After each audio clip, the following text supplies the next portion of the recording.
بسم اللہ الرحمن الرحیم۔ السلام علیکم ورحمۃ اللہ وبرکاتہ۔ ایک مرتبہ خانقاہ میں ایک باپردہ خاتون اپنے بچے کی لاش چادر میں لپٹائے سینے سے چمٹائے زاروں قطار رو رہی تھی۔ اتنے میں ایک بچہ دوڑتا ہوا آیا اور ہمدردانہ لہجے میں اس خاتون سے رونے کا سبب دریافت کیا۔ وہ روتے ہوئے کہنے لگی، بیٹا میرا شوہر اپنے لخت جگر کے دیدار کی حسرت لیے دنیا سے رخصت ہو گیا۔ یہ بچہ اس وقت پیٹ میں تھا اور اب یہی اپنے باپ کی نشانی اور میری زندگی کا سرمایہ تھا۔ یہ بیمار ہو گیا۔ میں اسے اس خانقاہ میں دم کروانے لا رہی تھی کہ راستے میں اس نے دم توڑ دیا۔ میں پھر بھی بڑی امید لے کر یہاں حاضر ہو گئی کہ اس خانقاہ والے بزرگ کی ولایت کی ہر طرف دھوم ہے اور ان کی نگاہ کرم سے اب بھی بہت کچھ ہو سکتا ہے، مگر وہ مجھے صبر کی تلقین کر کے اندر تشریف لے جا چکے ہیں۔ یہ کہہ کر وہ خاتون پھر رونے لگی۔ اس بچے کا دل پگھل گیا اور اس کی رحمت بری زبان پر یہ الفاظ کھلنے لگے،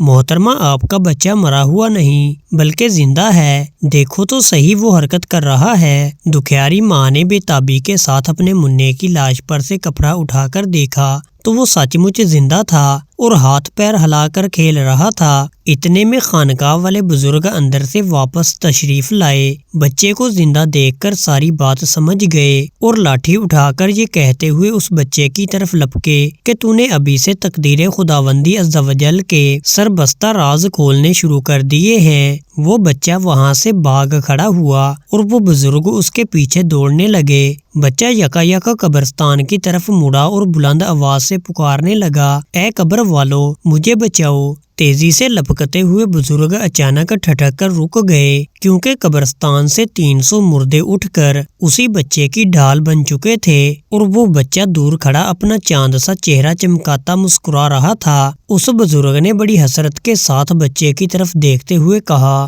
بیٹا ہم تیرے مرتبے کو نہیں پہنچ سکتے، اس لیے تیری مرضی کے آگے اپنا سر تسلیم خم کرتے ہیں۔ آپ جانتے ہیں وہ بچہ کون تھا؟ اس بچے کا نام عبد القادر تھا اور آگے چل کر وہ غوث اعظم رحمۃ اللہ تعالی علیہ کے لقب سے مشہور ہوئے اور وہ بزرگ ان کے نانا جان حضرت سیدنا عبداللہ سومعی رحمۃ اللہ تعالی علیہ تھے۔ غوث اعظم رحمۃ اللہ تعالی علیہ مادرزاد ولی تھے۔ آپ رحمۃ اللہ تعالی علیہ ابھی اپنی ماں کے پیٹ میں تھے اور ماں کو جب چھینک آتی اور اس پر وہ الحمدللہ کہتی تو آپ رحمۃ اللہ تعالی علیہ پیٹ ہی میں جواباً یرحمک اللہ کہتے۔ آپ رحمۃ اللہ تعالی علیہ یکم رمضان المبارک بروز پیر صبح صادق کے وقت دنیا میں جلوہ گر ہوئے۔ اس وقت ہونٹ آہستہ آہستہ حرکت کر رہے تھے اور اللہ اللہ کی آواز آ رہی تھی۔ جس دن آپ رحمۃ اللہ تعالی علیہ کی ولادت ہوئی اس دن آپ رحمۃ اللہ تعالی علیہ کے دیار ولادت جیلان شریف میں 1100 بچے پیدا ہوئے۔ وہ سب کے سب لڑکے تھے اور سب ولی اللہ بنے۔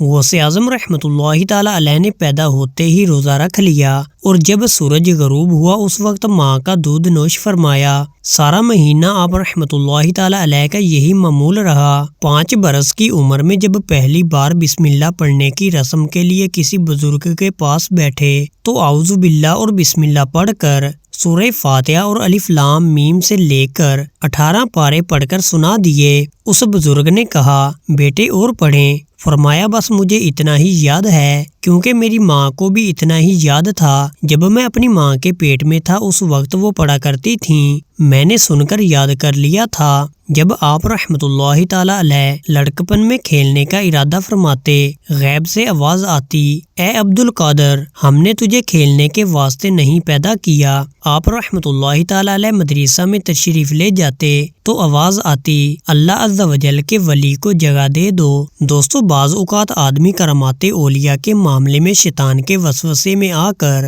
کرامات کو عقل کے ترازو میں تولنے لگتا ہے اور یوں گمراہ ہو جاتا ہے۔ یاد رکھیے کرامت کہتے ہی اس خرق عادت بات کو ہیں جو عقلاً محال ہو، یعنی ظاہری اسباب کے ذریعے اس کا صدور ناممکن ہو، مگر اللہ عز و جل کی عطا سے اولیاء کرام رحمۃ اللہ تعالی علیہ سے ایسی باتیں بسا اوقات صادر ہو جاتی ہیں۔ نبی سے قبل از اعلان نبوت ایسی چیزیں ظاہر ہوں تو ان کو ارہاس کہتے ہیں اور اعلان نبوت کے بعد صادر ہوں تو معجزہ۔